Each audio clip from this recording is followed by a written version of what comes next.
Hello, ladies and gents. I am the Rev. We are back with more of Encased. And I think you guys would have just saw me. We are back in Junktown.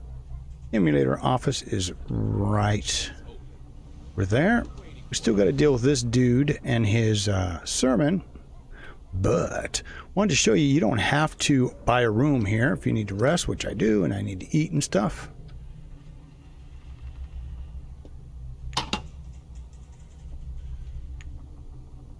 But my character is tired.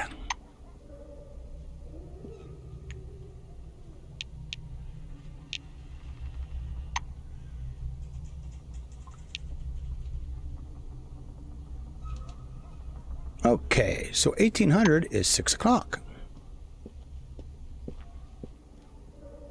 Everything we ever expected from the Dome. They are happiness and a better world. They are adventure. They are your loved ones and dearest friends. Your memories. They are the future we've all lost. And these things, everything, will be yours if only you attend our sermon. The doors of the church are always open. The question is, where's the church? My dearly beloved people of the Dome, brothers and sisters, Paul... The Reverend turns to you with a smile. It's you. There we go. We're ready to listen to the sermon. The Reverend hands you a pair of teleglasses and an opaque white casing. Wonderful. We'll begin the moment you put these on. To avoid any confusion, I'll tell you these are not those glasses. You will receive those after the sermon as we agreed. People start gathering around the makeshift stage. Judging by their clothes, some of them came from the city, but most are locals.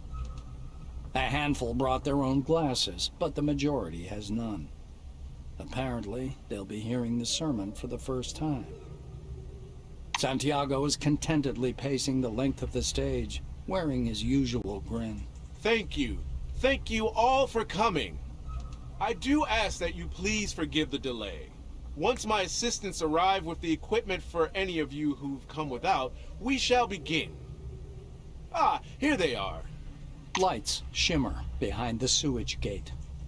Some people with torches appear to drag a large wooden box up on the stage. Someone pries open the lid. Teleglasses are laid in rows in the box. The assistants begin to pass them out to the crowd. You're standing in the crowd, waiting for the sermon to start. Nothing's happened yet. The world around you is unchanged, except for the slightly purple tint. The spotlights around the stage go dark, and the rippling screens turn off one by one. Yeah, I got a bad feeling about those glasses. Bright flashes fly past you in the gathering purple dusk. And you hear the sounds of the seashore. Waves are rolling in over a strip of pebbles onto fine, white sand. Looking more closely, you see the water is sparkling light blue, rose, and white. The waves are filled with light, although it doesn't resemble sunlight. Casting your head back, you look up at a peacefully blazing blue disk high in the sky. Someone takes you by the hand. A pretty woman is smiling kindly at you. Uh-oh. Her face is shimmering white. I am Sister Maria. Come with me. You walk along the shore together. The sea washing up at your feet recalls memories. I never put the glasses on. It's hard to say whether they represent things that actually happened. Did you go looking for little crabs? Did you build a castle from a handful of wet sand that formed walls and towers by itself? The sunglasses you just picked up from the surf, did you ever really find them on a beach? Maria gives your fingers a playful squeeze. We could stay here forever. It doesn't matter where you were before.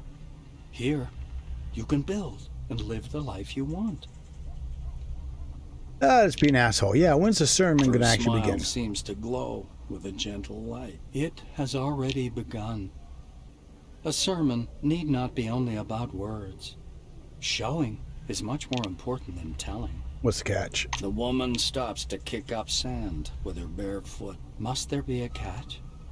The world we're sharing right now is unreal. But what is real nowadays?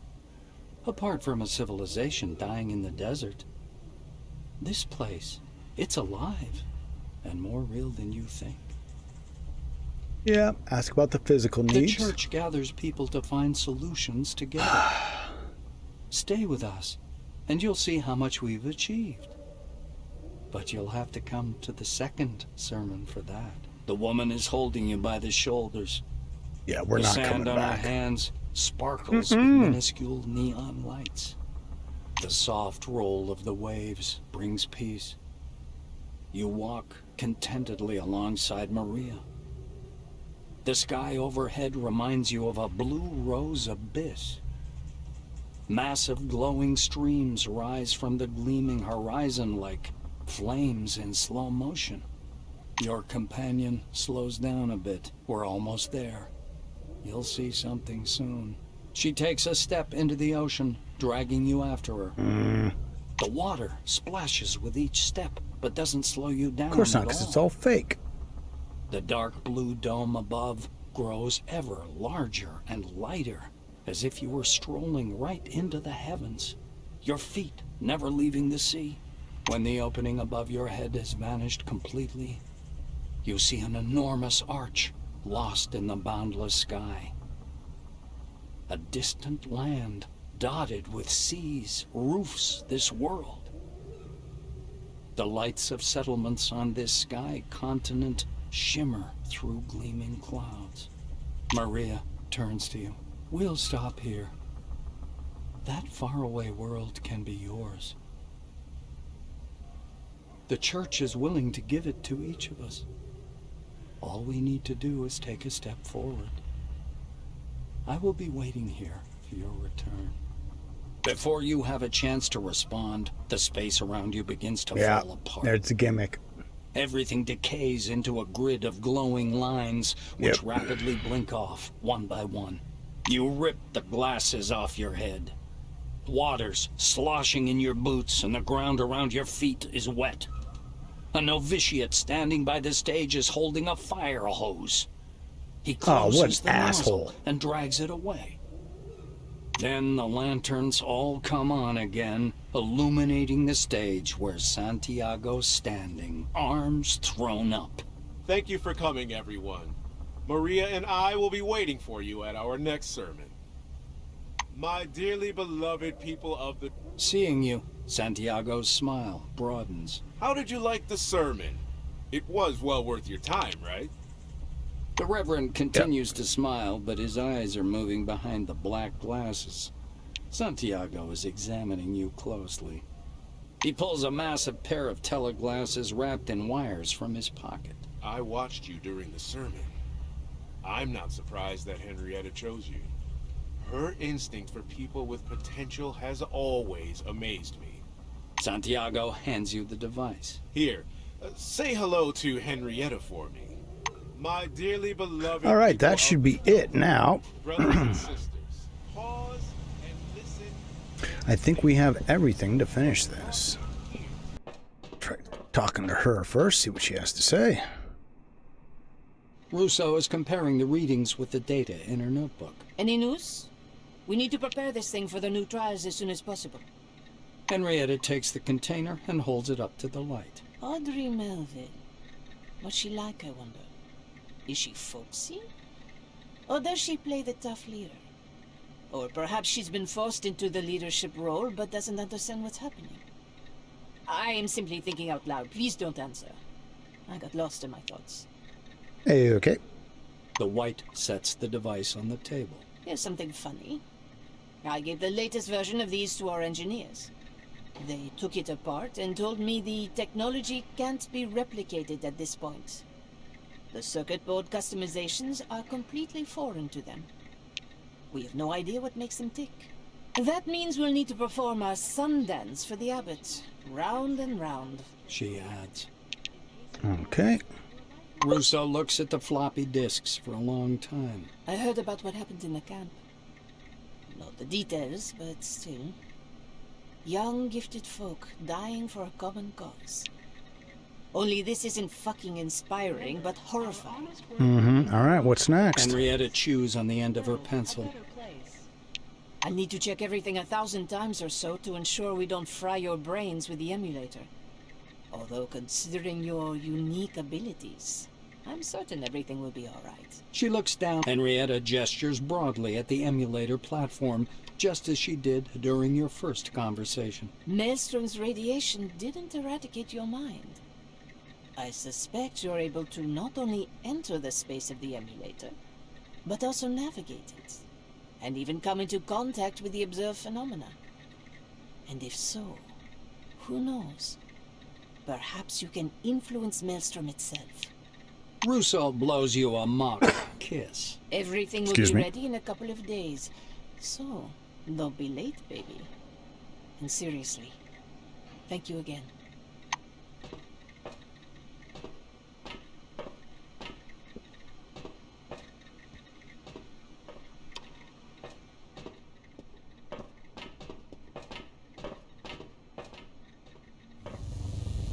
Oh, look at that. Now it's doing its all kinds of woohoo stuff. Okay. Alright. Let us go to our data and see. All the way at the bottom. The emulator is assembled after a final test run. New search can begin. When the tests are finished, you'll receive a message. Okay. Well, we have this one to do still. Among the living and... yeah, among the dead and the living. Find her brother.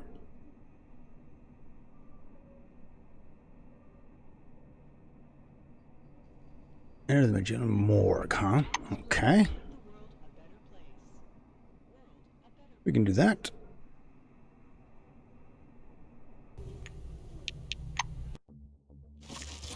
Okay, so we got to go to the Megellan parking lot again. Oop. We happen upon a place that's surprisingly quiet, even for the desert, and gentle breeze from the lawn carries the faint tang of rotting flesh. The smell leads you to a tree full of dead birds dangling from the branches. Squat tree with the sprawling branches is so dried out you can hear it creaking in the wind. Someone hung dozens of dead birds from its branches, but why? The longer you stare at the tree, the more weird details come to light. You're absolutely certain the tree is dead, but you discover some swollen buds on one branch, just about to bloom. That isn't so strange, but there's something else that's totally inexplicable. The bird blood on the branch looks fresh and is warm to the touch, as though the creature has been placed here literally in the past couple of minutes. You search for answers in the soil around the tree. There aren't any tracks besides your own. You scout around for a while and find some dried crumbs and a few odd shell casings from a hunting rifle, but again, no footprints. Okay, walk around. Approximate time of death. Body of the nearest raven is still warm, whereas one on the adjacent branch is at least 2 weeks old. The bird's belly and neck are distended. Beneath its plumage, the skin has taken on a greenish... Ugh. Alright, so, conclusion. After ruminating about for a bit, you... Obvious... Oh, okay, so stick it up.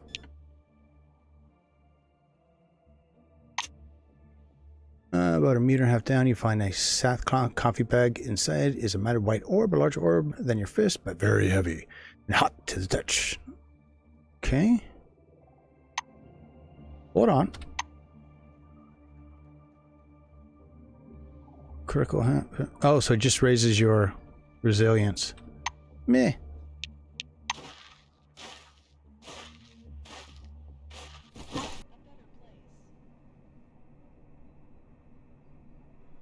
Oh, that's out of order. Interesting. Oh, shit.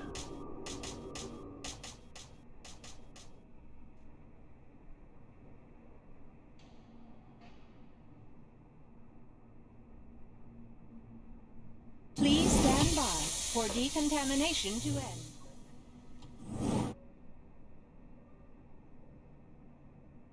In here. Ooh, goodies.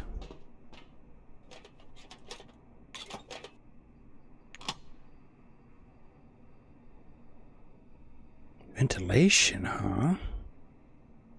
Where would that put us?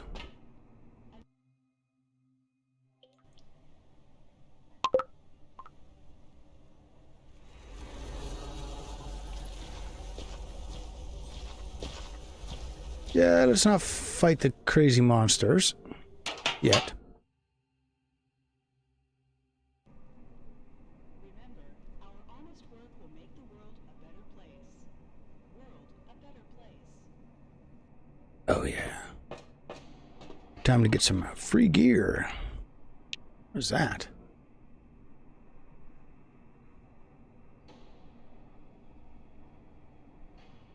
Wow, okay, that's a lot. What's in the control panel?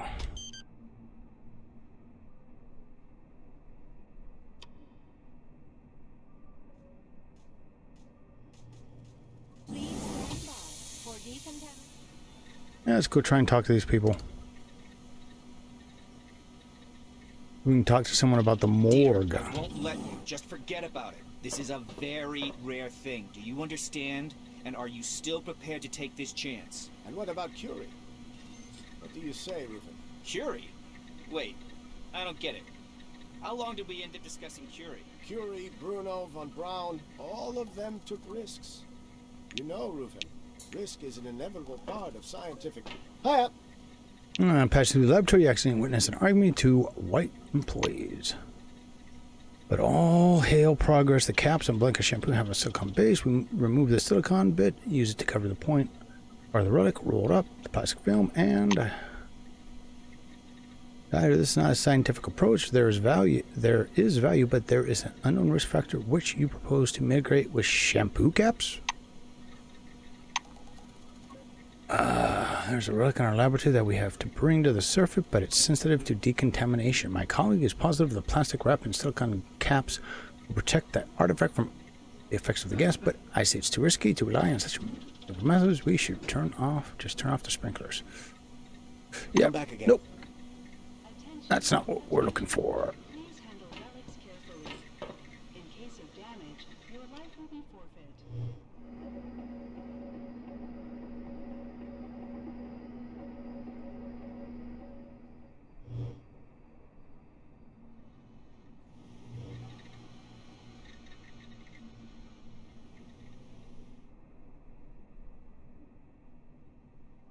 Oh, here we go. There's the morgue.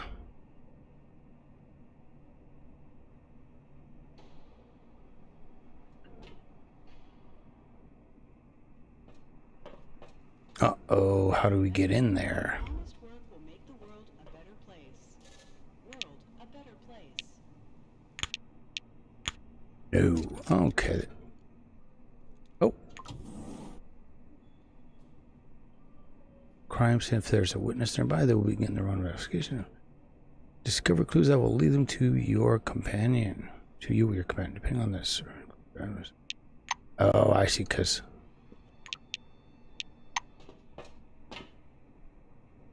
What do you want? You're violating the journey. Come break-ins, tip break-ins.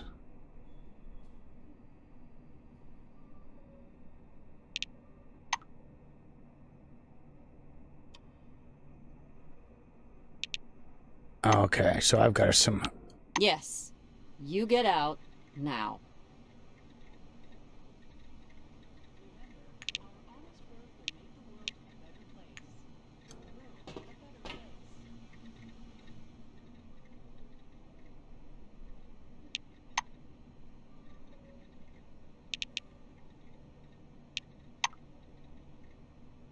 Okay. I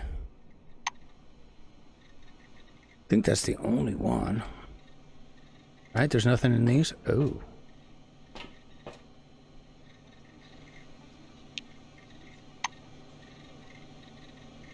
Bottom one.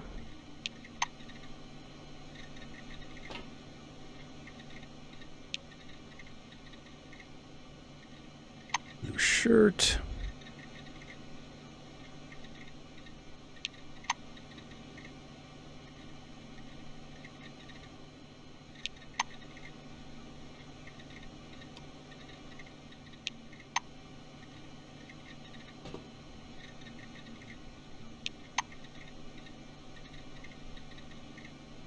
we go. It's a white man with wide open eyes. The irises have gone opaque, but you can make out white around the pupils. They seem to be going. Well, that didn't look good. Female cadaver, blue jumpsuit, and on the gurney. You notice the belly's going to drop a yellow liquid on her chin. Say what it could be. Ugh.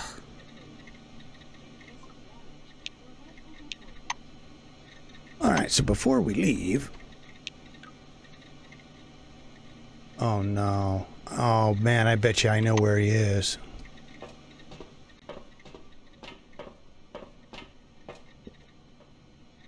Hiya. Just come on, turning voice. You see a short black haired dude.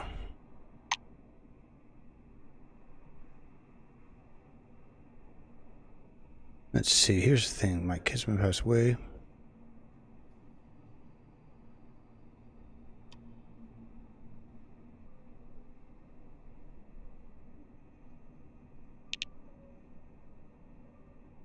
Is that his ring?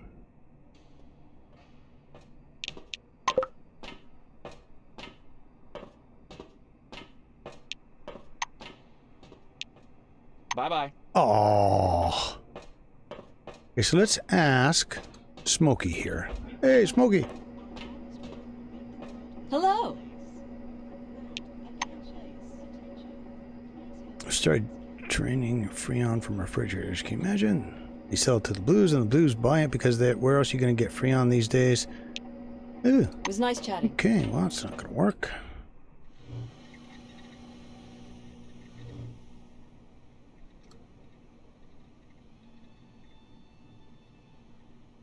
I got a bad feeling we're going to have to go... Let's talk to this guy. Downstairs, underneath. Oh, there's people in this ward over here. Good day to you. Get acquainted. Is there an at your service? Let's see, what am I doing? We're all humans. Even dumb people tend to get sick. If you studied your contact tract carefully, you should have noticed that you have health insurance. So what have you got? I don't know. I hope to see you again soon.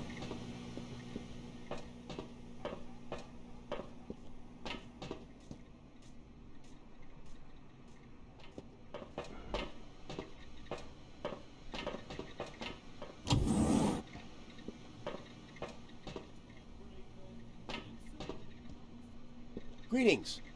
Muscular guy is laying in a hospital bed surrounded by a symmetrical tube. A sheet of paper on the wall with the tiniest pulse of trace of blood says, patient's name is Charles Holiday.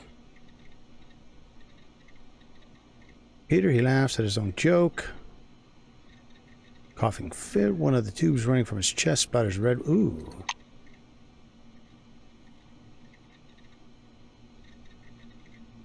Oh, okay. Yeah, what went wrong with the mission? You mean, why am I still alive? It's because those fops had nothing but clubs, but they still did a pretty good job. I'm sorry, I'm having a hard time thinking straight. Morphine must be doing the job. It's good shit. I recommend catching a bullet one of these days and trying it out.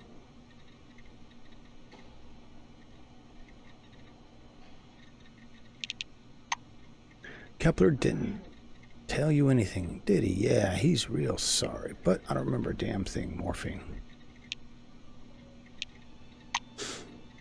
About Catholic priest and a boy pervert. Not so hard, he has a coughing fit. Yeah, I was 12 when Mom married that asshole now. That was a weird shit. Okay.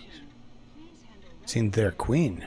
There was a hill, and there was a car at the top. It's a bit of a blur now, but I remember the crowned head clearly. Turns out it's a fairy tale. Those freaks really do have a queen. Okay. Of course, that's not going into the report. They think I'd lost my marbles.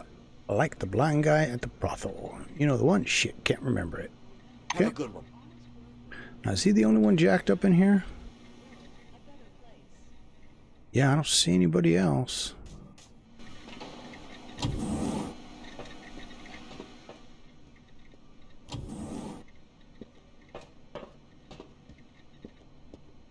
Glad to meet you. This graying, effeminate scientist is sunk deep in his thoughts, fixing on the screen with cameras and obviously random, although the screen is totally blank except for a command line. Taking cursor, the police badges Okara robot technician. Okay. The new manipulator's not yet ready. I'll have to finish before the end of the week. Oh no, I'm alright. He objects, but is trembling. Okay, I'm fine. Alright. My waiting. It's unworthy. Have you heard of Sonora? It's a collapsed warehouse bunker. I sent my robot there, and it hasn't returned. And if it hasn't returned, something really dire must have happened. And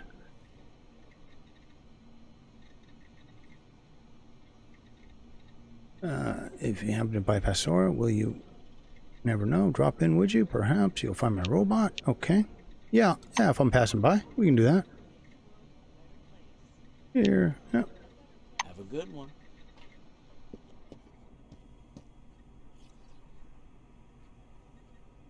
So is that a robot then?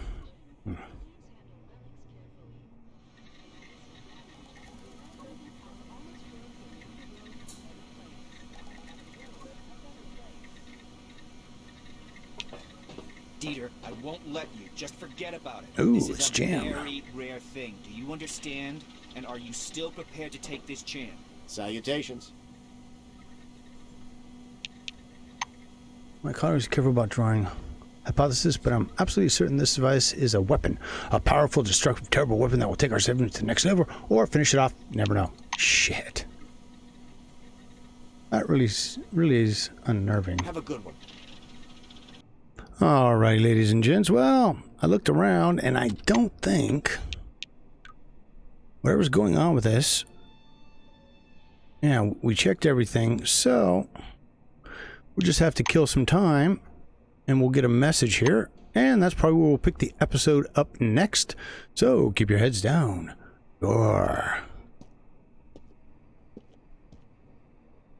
guns up, and I'll see you again real damn soon.